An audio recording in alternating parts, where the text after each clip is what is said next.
Welcome to our channel. నేను చరణ్ పనమి. తెలంగాణలో ఐఏఎస్ల మధ్య మళ్ళీ కొత్తగా ఒక చిచ్చు రేగింది. స్మితా సబర్వాల్ వికలాంగులను అవమానించారంటూ కొత్తగా ఒక వివాదం చెలరేగింది.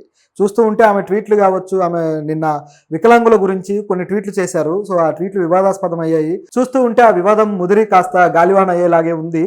పైగా ఇద్దరు ఐఏఎస్ల మధ్య ఇప్పుడు ఒక వార్ స్టార్ట్ అయిపోయింది. నిజానికి ఆమె చేసిన ట్వీట్లు కూడా అంత పాజిటివ్గా లేవు. వికలాంగులను కాస్త డిస్కరేజ్ చేసేలాగా, వాళ్ళని డిమోటివేట్ చేసేలాగా, వాళ్ళని కాస్త ఇన్సల్ట్ చేసేలాగానే కనిపిస్తున్నాయి. ఆవిడ ఏమన్నారంటే, వికలాంగులు సివిల్ సర్వీసెస్కి అవసరం లేదు, వాళ్ళకు వికలాంగుల రిజర్వేషన్లు అవసరం లేదు అని చెప్పడం జరిగింది. ఇది చూస్తే వికలాంగుల రిజర్వేషన్లు అవసరం లేదు అంటే దాని అర్థం ఏంటి? ఇప్పుడు వాళ్ళు వికలాంగులు అనేవాళ్ళు వాళ్ళు ఇప్పుడు దాని పేరు కూడా మార్చుకొని మనం వికలాంగులు అనకుండా దివ్యాంగులు అంటున్నాం అనుకోండి. సో ఇట్లా శారీరకంగా ఏదైనా వైకల్యం ఉండి సో ఇలాంటి దివ్యాంగులు వాళ్ళు ఇలాంటి పెద్ద పెద్ద కళలు కనొద్దని ఆమె అనుకుంటున్నారా, లేకపోతే పెద్ద పెద్ద డ్రీమ్స్ తోటి ఇలాంటివి సాధించొద్దు అని చెప్పి ఆమె భావిస్తున్నారా, లేకపోతే వాళ్ళు ఇలాంటి బ్యూరోక్రాట్స్గా మారి వాళ్ళు ఒక అడ్మినిస్ట్రేషన్ సెక్టార్లో ఉండి కింద వాళ్ళని పరిపాలిస్తే ఈమెకి ఏమైనా ఇబ్బందా? ఎందుకు అలా వ్యాఖ్య చేశారు? ఈవిడ కూడా ఒక ఐఏఎస్ ఆఫీసర్, 10 ఏళ్ళు పిఎంఓలో పనిచేశారు. సో ఇప్పుడు తెలంగాణలో మంచి పొజిషన్లో ఉన్నారు, గవర్నమెంట్లో కూడా. సో ఇలాంటి వ్యక్తి ఇలాంటి వ్యాఖ్యలు చేయడము, ఇది వివాదాస్పదం అవ్వడం అనేది కాస్త బాధాకరమే. పైగా ఆమె నిజానికి చాలా మంచిగా పరిపాలన చేస్తూ వచ్చారు. ఆమె తన సెక్టార్లో ఎంతో గొప్ప యాక్టివ్గా ఉండి మంచి యాక్టివిటీస్ చేశారు. ఆమెకు మంచి మద్దతు కూడా ఉంది ప్రజల నుంచి. మంచి ఇన్స్పిరేషనల్ పర్సనాలిటీ ఆమె గురించి గతంలో కూడా ఒక వివాదాస్పదమైన వ్యాఖ్యలు కావచ్చు, ఇట్లాంటివి పత్రికల్లో వస్తే కూడా ఈ ఐఏఎస్ క్యాడర్ సంబంధించి ట్రైనింగ్ అవుతున్న వాళ్ళు కావచ్చు, మిగతా వాళ్ళు కావచ్చు, చాలా బాధపడ్డ సందర్భాలు కూడా ఉన్నాయి. ఎందుకంటే అంత సిన్సియర్ ఆఫీసర్ అన్న పేరు తెచ్చుకున్నారు స్మితా సబర్వాల్. అలాంటి వ్యక్తి ఇప్పుడు సడన్గా ఎందుకు ఈ విధంగా మాట్లాడడం అని అందరికీ ఆశ్చర్యంగా ఉంది. అయితే దీని మీద ట్విట్టర్లో చాలామంది ఆమెను కామెంట్ చేయడం జరిగింది. ఎందుకు ఇట్లా అన్నారు, అసలు ఇది సరైంది కాదు, మీరు అంటే అందంగా ఉండాలా, ఇప్పుడు సివిల్స్ కావచ్చు, లేకపోతే ఐఏఎస్లు ఐపీఎస్లు సివిల్ సర్వీసెస్ ఎవరైతే రాసే వాళ్ళు ఉన్నారో వీళ్ళంతా అందంగా బ్యూటిఫుల్గా ఉంటేనే దానికి అర్హులా అంటూ ప్రశ్నించడం జరిగింది. నిజమే కదా, అందాన్ని సమస్య కాదు, వైకల్యం ఉంటే ఏంటి, సమస్య ఏముంది దాంట్లో? బ్రెయిన్కి వైకల్యం లేదు కదా. నిజానికి బ్రెయిన్కి వైకల్యం ఉంటే అబ్జెక్షన్ పెట్టాలి. తెలివితేటలు అద్భుతంగా ఉండి మంచి మార్కులు తెచ్చుకున్న వాళ్ళకి లైఫ్లో ముందుకెళ్ళడానికి ఒక అవకాశంగా చిన్నపాటి రిజర్వేషన్ ఉంటే దాన్ని ఎందుకు వ్యతిరేకించాలి? ఇది పెద్ద ప్రశ్నే. అయితే ఈ కింద కామెంట్లు పెట్టే వాళ్ళు ఆమెను గట్టిగానే అడిగారు. అయినా సరే ఆమె తగ్గలేదు. ఆమె ఎంత రిప్లై ఇస్తూ ఉంటే ఆ రిప్లైలో కూడా సరిగ్గా తనను సమర్థించుకోవడం కావచ్చు, తన వ్యాఖ్యలను ఆమె పూర్తి స్థాయిలో నమ్మడం కావచ్చు, ఇది కాస్త ఇబ్బందికరంగానే ఉంది.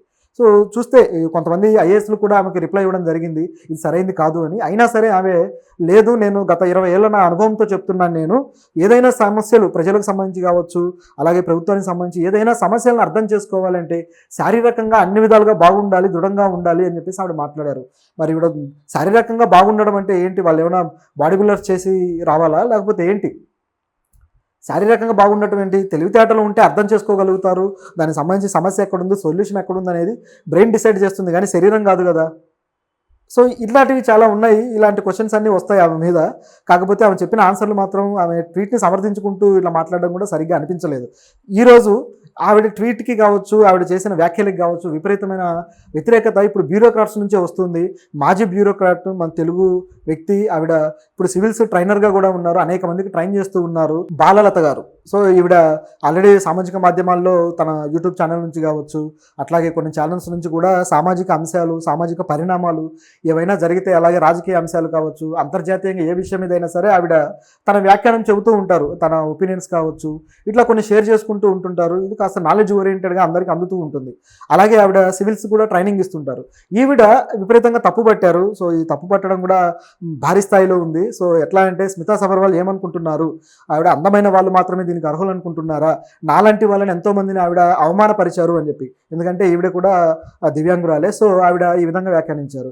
ఈ మహేష్ బాబులు లేకపోతే ప్రభాసులు అందమైన, లేకపోతే మిస్ ఇండియాలో వీళ్ళంతా వచ్చి సివిల్స్ రాయాలా, వాళ్ళు వచ్చి చేయాలా అని చెప్పేసి ఆవిడ కౌంటర్ వేశారు. అంతే కదా, ఇప్పుడు గ్లామర్ ఫీల్డ్లో ఉండే వాళ్ళకి గ్లామర్ కావాలి, అక్కడ ఉన్న వాళ్ళు దానికి తగ్గ క్వాలిటీస్ ఉండాలి. ఐఏఎస్లకు ఐపీఎస్లకు కావాల్సిన క్వాలిటీ ఏంటి? నాలెడ్జ్.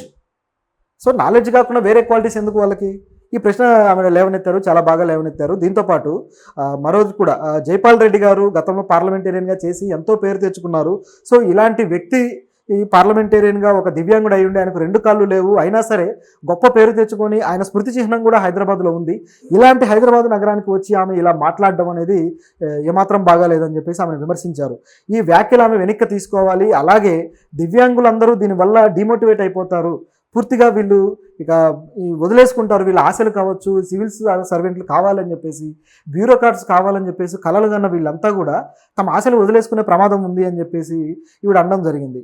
అలాగే సీఎం గారికి కూడా ఆవిడ హెచ్చరిక ఒకటి చేశారు. అదేంటంటే అంటే ఒక విన్నపం లాంటి హెచ్చరిక. అదేంటంటే స్మితా సబర్వాల్ని ఈవిడ బాధ్యతల నుంచి తిరిగి సెంట్రల్కి పంపించేయండి, మన తెలంగాణలో ఆవిడ ఈ విధంగా చేయాల్సిన అవసరం ఉందా డ్యూటీస్ అని చెప్పేసి సీఎంఓని కూడా క్వశ్చన్ చేశారు. ఆవిడ దాదాపు 10 ఏళ్ళు పీఎంఓలో పనిచేసి వచ్చిన వ్యక్తి, మరి ఈవిడ ఈ విధంగా ఎందుకు ఆలోచించారో తెలియదు. కానీ ఈ క్వశ్చన్ అయితే బాలలత గారు చాలా బాగా అడిగారు. సో మరి ఇంతవరకు స్మితా సబర్వాల్ నుంచి సమాధానం అయితే రాలేదు. ఇది ఒకటే కాదు, ఇంకా ఒకవేళ ఈవిడ మాత్రం క్షమాపణ చెప్పకపోయినా, లేకపోతే ఈ దివ్యాంగుల్ని ఈ విధంగా డిమోటివేట్ చేస్తూ వచ్చారు కాబట్టి దీని విషయంలో నేను యాక్షన్ తీసుకుంటాను, మీరు కానీ స్పందించకపోతే ప్రభుత్వం, నేను ఖచ్చితంగా ఈ స్మృతి చిహ్నం ఏదైతే ఉందో అక్కడ నేను నిరాహార దీక్ష చేస్తాను అని చెప్పేసి బాలలత గారు అనడం జరిగింది. సో ఇది చాలా పెద్ద వివాదంగా మారే అవకాశం గట్టిగా ఉంది.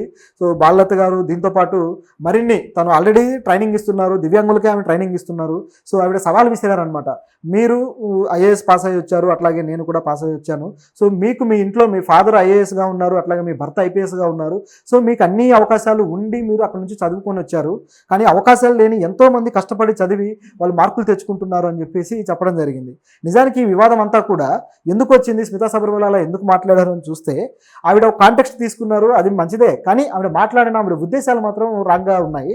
ఆవిడ కాంటెక్స్ట్ ఏంటంటే, ఇప్పుడు పూజా కేట్కర్ సివిల్ సర్వెంట్గా ఆవిడ పోస్టింగ్ రావడము, తర్వాత ఆవిడ ఫేక్ సర్టిఫికేట్లతో వచ్చారని చెప్పేసి, తాను దివ్యాంగురాలని చెప్పేసి ఫేక్ సర్టిఫికేట్లు పెట్టడము, సో ఇవన్నీ చేసింది. సో ఇవన్నీ చేయడం వల్ల అది పెద్ద వివాదం అయిపోయింది. తర్వాత ఆమె సర్టిఫికేట్లు పరిశీలించి ఈవిడ దివ్యాంగురాలు కాదు అని చెప్పేసి కూడా చెప్పడం జరిగింది. సో దాంతో ఆవిడని అక్కడ నుంచి సస్పెండ్ చేసేశారు. సో ఇది జరిగిన సంఘటన. సో ఇట్లా జరిగింది, దీన్ని బేస్ చేసుకొని దివ్యాంగులు అక్కర్లేదు అని చెప్పేసి ఆవిడ అనడం జరిగింది. మరి ఆవిడ ఏ ఉద్దేశంలో అన్నారో కానీ వీళ్ళు పెట్టింది కూడా నిజమైన దివ్యాంగులు కాదు, దివ్యాంగులుగా వీళ్ళే ఫేక్ సర్టిఫికేట్లు పెట్టారు. అది కదా ఇక్కడ ప్రశ్న. అంటే సివిల్స్లో ఒక అవినీతి జరుగుతుంది, ఎగ్జామ్స్లో ఇలాంటి ఒక గూడుపుటాన్ని జరుగుతుంది అని దాని మీద ప్రశ్నించాల్సింది పోయి ఇట్లా ప్రయత్నించే వాళ్ళ మీద డిమోటివేట్ చేసేలాగా ప్రశ్నించడం అనేది ఆశ్చర్యంగా ఉంది. సో ఈ విధంగా ఉంటే ఈవిడ ఒక సవాల్ చేశారు, నేను ఐఏఎస్ పాస్ అయ్యి వచ్చాను, మీరు పాస్ అయ్యారు, నేను రిజైన్ చేశాను, అయినా సరే మన ఇద్దరం పోటీ పెట్టుకుందాం, మనలో ఎవరు తెలివిన వాళ్ళంటే ఆమె సవాల్ విసిరారు. అది నిజమే కదా, ప్రజల సమస్యలు అర్థం చేసుకోవడానికి అన్ని విధాలుగా దృఢంగా ఉండాలన్నారు. మరి ఈవిడ దివ్యాంగురాలు, ఈమె సవాల్ విసురుతున్నారు. మరి రెడీనా స్మితా సబర్వాల్? నిజానికైతే రెడీ అవ్వాలి ఆవిడ చేసిన వ్యాఖ్యలకు తగ్గట్టుగా.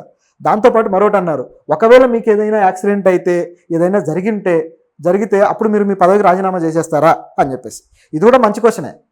అంటే అలా అనుకోకూడదు, అంటే ఒక వ్యక్తికి ఏదో జరిగిపోవాలని, కాకపోతే లాజికల్ క్వశ్చన్గా తీశారనమాట ఈవిడ. సో అది కూడా ఒక విధమైన ఆలోచించాల్సిన క్వశ్చనే, అలా చేయరు కదా.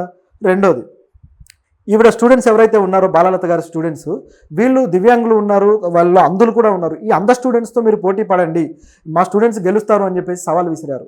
సో ఈ సవాల్కు కూడా మరి ఆవిడ స్వీకరిస్తారని అనుకోవడానికి లేదు, ఎందుకంటే బ్యూరోక్రాట్గా చేస్తూ ఉన్నారు కాబట్టి ఇలాంటి వివాదాల్లోకి మళ్ళీ తలదూర్చి సవాళ్ళు స్వీకరిస్తారని అనుకోవట్లేదు. కానీ ఈ సవాల్ అయితే కాస్త ఆలోచించాల్సిన విషయమే. ఈ విధంగా ఆవిడ అనేక విధాలుగా సవాళ్ళు విసిరారు, అనేక విధాలుగా ఆవిడని క్వశ్చన్ చేయడం జరిగింది. సో ఇప్పుడు మరి స్మితా సబర్వాల్ ఏం చేస్తారో కానీ ఆవిడ తన వ్యాఖ్యలు వెనక్కి తీసుకుంటే బాగుంటుంది. లేకపోతే మాత్రం ఈ దివ్యాంగుల నుంచి కూడా వ్యతిరేకత ఎదుర్కోవాల్సి వస్తుంది. ఎంతోమంది ఐఏఎస్లు ఐపీఎస్లు దివ్యాంగులు ఉన్నారు. ఈ తెలంగాణలో కూడా ఎప్పుడైతే రేవంత్ గవర్నమెంట్ వచ్చిందో మొట్టమొదటిసారి దివ్యాంగురాలకి ఉద్యోగం కూడా ఇవ్వడం జరిగింది, ఒక బ్యూరోక్రాట్గా. సో ఇలాంటి ప్రభుత్వం ఇలా ఉన్నప్పుడు ఇలాంటి వ్యాఖ్యలు రావడం వల్ల అది ప్రభుత్వం వైఖరిగా మారే అవకాశం కూడా లేకపోలేదు. సో అంటే ప్రజలు అలా అనుకుంటారు, ప్రభుత్వం వైఖరి అది కాకపోయినా ప్రజలు అనుకునే ప్రమాదం ఉంది. ఇవన్నీ దృష్టిలో పెట్టుకుని ప్రభుత్వం కూడా ఒక యాక్షన్ తీసుకోవాలి. అలాగే ఈ బాలలత గారు మరో క్వశ్చన్ కూడా చేశారు, అదేంటంటే అసలు ఈ బ్యూరోక్రాట్స్కి నిజానికి సోషల్ మీడియాలో యాక్టివ్గా పాల్గొనే అవకాశం ఇవ్వకూడదు కదా, ఏ విధంగా ఇచ్చారు, దీన్ని నేను సీఎంఓని క్వశ్చన్ చేస్తున్నాను, దీనికి సమాధానం చెప్పండి అని చెప్పేసి ఆవిడ అనడం జరిగింది. అది కూడా నిజమే, బ్యూరోక్రాట్స్ అనే వాళ్ళు కాస్త గోప్యత పాటించాలి. వాళ్ళు గవర్నమెంట్కి సంబంధించిన విషయాలు కావచ్చు, మిగతా విషయాలు కావచ్చు, వాళ్ళు ఎక్కువగా ఈ విధంగా ఇన్వాల్వ్ అయ్యి సోషల్ మీడియాలో పోస్టులు పెట్టడం అనేది సరైనది కాదు. సో దాంట్లో కొంత గోప్యత పాటించాలి. ఈ విధంగా పెట్టడం వల్ల గతంలో కూడా కొంతమంది ఐపీఎస్లు తిట్టుకోవడం కొట్టుకోవడం కూడా చూసాం మనం. సో ఇలాంటిది కూడా సరైనది కాదు.